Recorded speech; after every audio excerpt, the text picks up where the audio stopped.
Pourquoi est-ce si souvent nécessaire que des situations extrêmes se présentent pour ressusciter à notre vigilance la magie et le mystère de la vie? Pourquoi attendons-nous souvent l'imminence de la mort pour découvrir une gratitude profonde pour la vie telle qu'elle est? Pourquoi nous épuisons-nous à chercher l'amour, l'approbation, la célébrité, le succès ou l'illumination spirituelle dans le futur?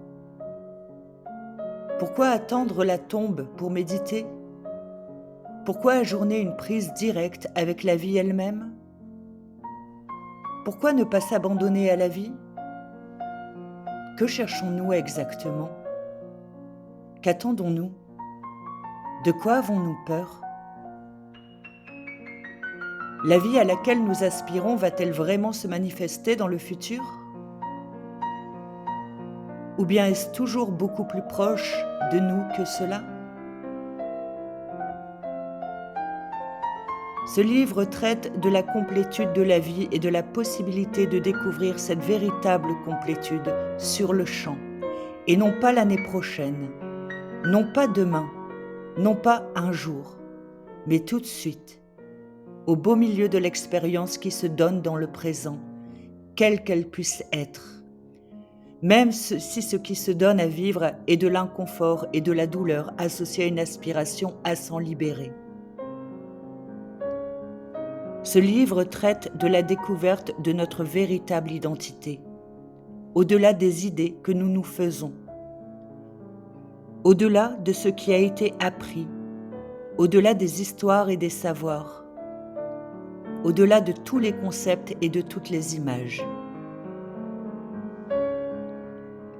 Et il s'agit aussi de découvrir comment, à travers la construction et le maintien de cette fausse image de nous-mêmes produite par la pensée, nous faisons pour entrer en guerre avec l'expérience de l'instant présent, avec les autres, avec la planète. Notre conflit intérieur s'extériorise alors. Si je suis en guerre avec moi-même, je vais être en guerre avec vous. Ce que je rejette en moi, je le rejette dans le monde. Et ce rejet engendre d'innombrables souffrances. Nous devenons dépendants à des substances ou à des habitudes, même à certaines habitudes qui paraissent bonnes, dans le seul but de fuir ce que nous n'aimons pas au sujet de nous-mêmes. Nous luttons contre des émotions douloureuses.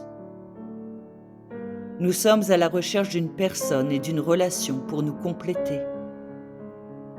Nous tentons désespérément d'échapper à l'inconfort par l'illumination spirituelle. Dans ce livre, je mettrai l'accent sur le lieu en nous-mêmes où naît le conflit, tout simplement parce que ce lieu où le conflit prend naissance est aussi l'endroit où il peut cesser. On estime que pour le seul XXe siècle, les êtres humains ont réussi à tuer 200 millions d'êtres humains lors de guerres et de génocides. Parmi les organismes vivants de la planète, les êtres humains semblent avoir ces spécificités qui consistent à tuer d'autres êtres humains, pas uniquement pour se protéger physiquement, pas uniquement pour la conquête du territoire ou de la nourriture, mais aussi pour défendre des images. Nous tuons au nom de toutes sortes d'images, idéologies, philosophies, systèmes de croyances, chemins spirituels, vision du monde. Nous tuons en essayant de manifester sur Terre notre image du paradis sur Terre, pour imposer notre image du monde à d'autres êtres humains qui ne sont pas comme nous. Nous tuons au nom de toutes sortes d'images de la réalité, d'images de la réalité et de l'erreur, d'images de ce que nous sommes et de ce que sont les autres par rapport à nous. Et bien sûr, ces images correspondent rarement, pour ne pas dire jamais, à la réalité. Comment cette violence peut-elle cesser? Il est très à la mode de nos jours de parler d'une mutation de la conscience humaine qui serait en train de se produire sur la planète. Il s'agit de l'idée selon laquelle les êtres humains sont en train d'atteindre quelque chose qui ressemblerait à un état de conscience supérieur. Je pense plutôt que ce que nous sommes en train de faire est de développer une nouvelle conscience plus aiguisée de la folie de l'esprit humain. Nous sommes plus conscients que jamais que nos anciennes manières de procéder ne fonctionnent pas pour nous. Nos idées concernant notre identité, nos manières dualistes de penser, notre mentalité qui sépare nous et eux, tout cela n'a pas conduit à la paix globale dans le monde, pas plus qu'à la paix intérieure. Et plutôt le contraire. Guerre, génocide, oppression, violence sont d'actualité à l'instant même. Le système financier mondial est sur le point de s'écrouler. Certains diront qu'il s'est déjà écroulé. Et les superpuissances croulent sous la dette. Les désastres écologiques pointent à l'horizon. Et les humains sont de plus en plus touchés par des niveaux inédits de dépression, d'anxiété et de stress. Le monde a toujours été fou, mais de nos jours, nous sommes davantage conscients de cette folie. Pour la première fois dans l'histoire de l'humanité, l'information sur l'état du monde est accessible pratiquement en temps réel à toute personne disposant d'un ordinateur. Il est probablement aussi exact de dire que nous sommes plus désespérés que jamais de trouver une issue à tout cela.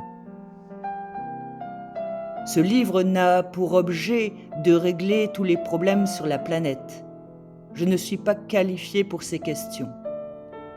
Ce dont je veux parler, c'est de l'origine de la souffrance humaine, des conflits et de la violence qui prennent racine dans le clivage au cœur même de l'expérience du présent et dans la séparation entre moi et la vie elle-même.